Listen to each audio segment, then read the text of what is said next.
The ancient land of Israel is a testimony, an evidence, if you will, of the greatness of what God did in that country, a testimony to the truth of the words that we find in the pages of the Bible.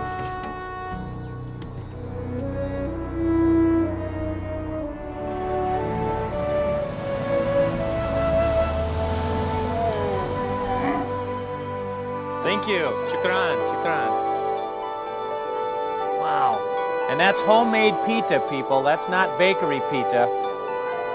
What they're looking like could be Sarah or Rebecca or Rachel. The costume has not changed much.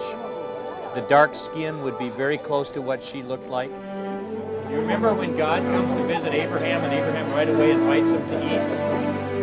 Okay, you're experiencing the same hospitality. Oh, the tea. The children of Israel, or even the Jewish people of today, in many ways think of themselves as a desert people.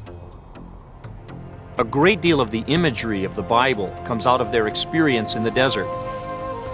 The father of the Jewish people, Abraham, was a desert person, a Negev person. Moses, their lawgiver, lived and worked and led them in the desert. David, their king, was a shepherd and wandered in the desert before he became king. So it's appropriate, if we're to understand the imagery of the Bible, that we experience that part of the country which the Bible calls the wilderness.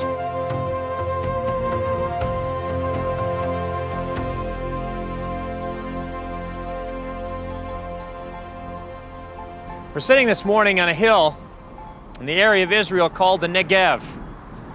People that live in this area are called Bedouin. We're here this morning to talk a bit about Bedouin, and you see a flock of sheep here. The word Negev means south or dry. If you look around, you see several settlements in the distance at the base of all these hills. Those settlements, those camps are Bedouin. The Bedouin live a very similar lifestyle to what the early people in the Bible did. People like Abraham, Isaac, Jacob. And so we come here this morning to talk a little bit about the lifestyle of the people called the Bedouin. Maybe in the Bible we could refer to them more as Amalekites or Midianites. So much of the imagery of the Bible comes out of this country. The Israelite people thought of themselves as wilderness people, desert people. They thought of God as being the shepherd. They thought of themselves as being his sheep. They thought of Abraham, their founder, as being a shepherd, a man of the wilderness. Moses, the great lawgiver, was a man who lived in the wilderness, the desert south of here. David, the king, the one who founded their political state, was a shepherd. So a lot of the Bible's imagery comes out of this particular lifestyle. Now, I'd like to just share with you several things this morning, kind of reflecting on the Bible's image of shepherd from Psalm 23 and Jesus' words in the book of John and in other places that may help to really see the impact of what the shepherd and the shepherd lifestyle meant for these people. The first thing I'd like to have you just notice this morning is this flock of sheep over here. The shepherds are children. The two boys here that are walking ahead of the sheep are 11 and 13. And the two girls in the back are actually quite a bit younger than that. Now, to be sure, there's an adult male somewhere in the vicinity to kind of keep an eye on all this, but the shepherding work actually done mostly by children. Certainly, you can't say that adults never care for the sheep, that you even see today, but if you notice that observing these children who are carrying the sheep is the father, the sheep, the head of the group. He's up on the hill over here, and there's a biblical image of that too, because the Bible does talk about Jesus being the chief shepherd. And in a sense, those who are called to be leaders are what we call under-shepherds. And some of you are leaders in big ways and little ways, and so you imitate what Jesus does as you lead others. But I have a question. Ray, this place just, makes me feel so much at home and reminds me of my boyhood, and, because I did just what these kids are doing here, as a youngster, taking care of my grandparents' flock of sheep. One thing I've come to learn about sheep and goats is that if you leave a flock of sheep just like those, if you kind of go away from them for a while and you're watching them at a distance, the goats will always be the ones to wander. They'll always stray off, and then the sheep will follow those goats. They'll break the flock apart, and that's why at least in our country, there's always less amount of goats than there are sheep, so that doesn't happen too much. Neat observation, and that brings up, of course, Jesus' parable about how the sheep and the goats are mixed, and then at the judgment day the shepherd comes and he divides them and puts the goats one way and the sheep the other. And what Elmer just said is really neat, to think that even in our own experience, some of us have been goats, sometimes some of us act like goats and divide the flock. I like the idea of the under-shepherds. I think of us with children. I think of myself being an under-shepherd, and the sheep are my own children. And I think we need to constantly look for God for the direction that we will guide them.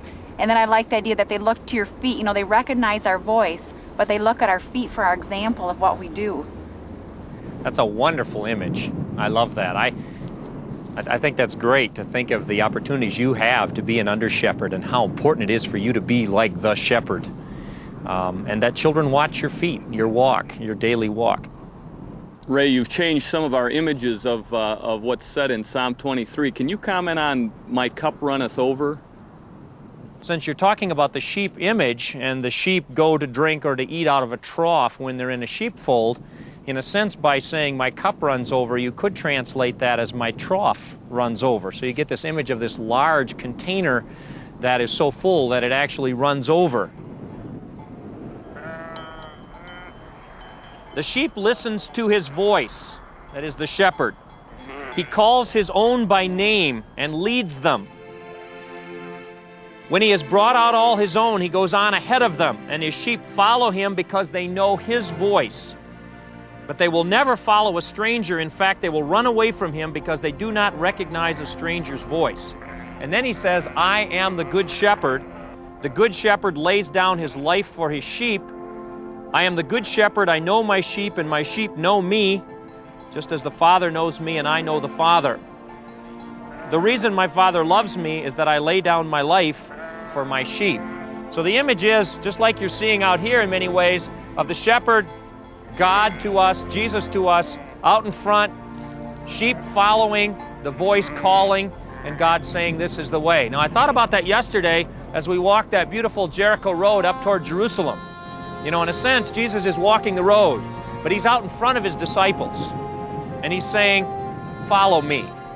I don't know how often he looked back to see if they were or not, but at that point, the option was theirs.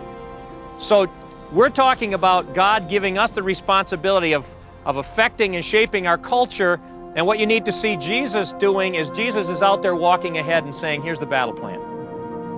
You have to go out there and very simply give yourself to other people in love and meekness and humbleness and all of those things that we've talked about. And he says, "Follow me. Follow me." And there he goes. I had a Jewish rabbi say to me one time that God walks ahead of us and we have to look at his feet. And he said, you know, when the Israelites were in the desert, they thought of the pillar of smoke and the pillar of fire as God's feet. And the Hebrew says, "And the pillar of fire walked ahead of them." And so they really did think of those as God's feet. And then there's the reference in Revelation where the Son of Man comes on the clouds of glory, and lo and behold, his feet, his legs, looked like a pillar of smoke and a pillar of fire. So even in the New Testament, there's that image that God's feet are out there ahead of us, and as we're down eating the grass, we just kind of keep our eyes up enough to see his feet. You feel the very cool breeze coming from the west this morning off the Mediterranean, and that cool breeze carries moisture. And as that moisture goes down into the ground, you begin to get grass growing. In the Psalm, when the Bible says the Lord leads me into green pastures, what you see in front of you are the green pastures of the shepherd. And that's not an exaggeration. I had always pictured the green pastures as belly-deep alfalfa. So when God takes me as his sheep, he plunks me down and I've got everything I need for the rest of my life. But if you think about it, that's not what life is like. The shepherd finds enough grass so that they can fill their mouth right now. The reason those sheep aren't worried about this afternoon is because they know their shepherd always knows where the grass is for this afternoon. And so if I pick up this image, what God says to me is, I'll give you what you need right now.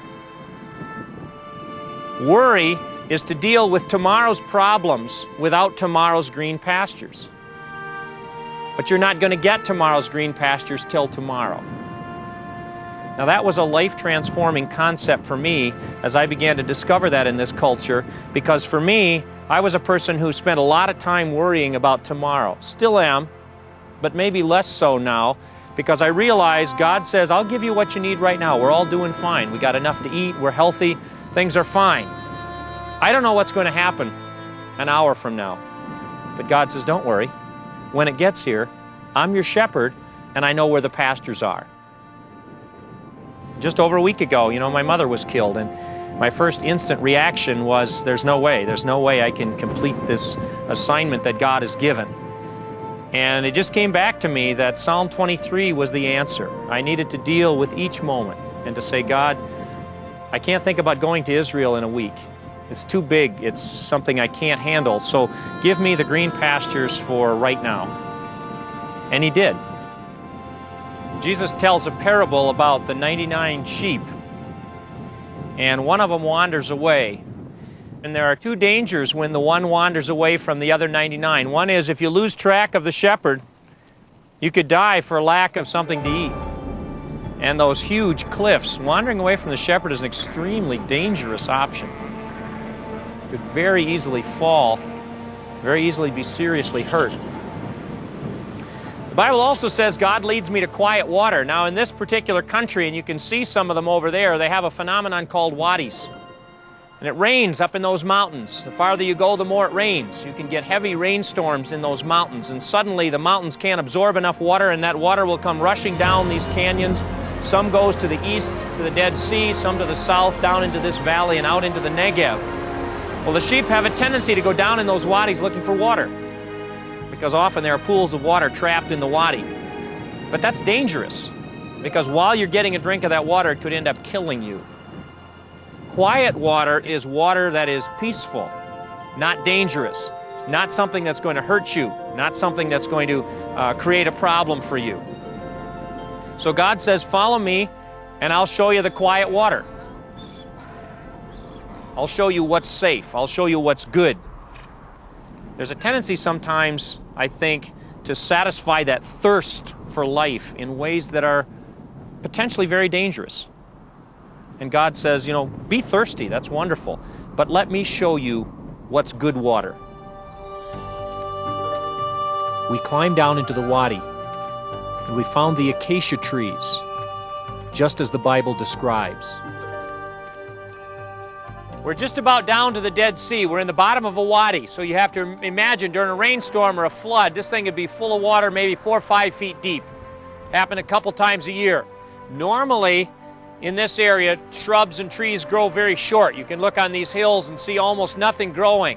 But if you get a place where occasionally there's some water like this, all of a sudden this tree will grow. And that's the image in the Psalms of a tree planted by streams of water. And the thought is you can't see the water, but you know there's water because of the size of the tree. So in the life of a person, the idea is someone may not see you rooted in the water of God, but they can tell by who you are and how you live that your roots are in the water. And the proof is not that you can see the water, the proof is what you're like.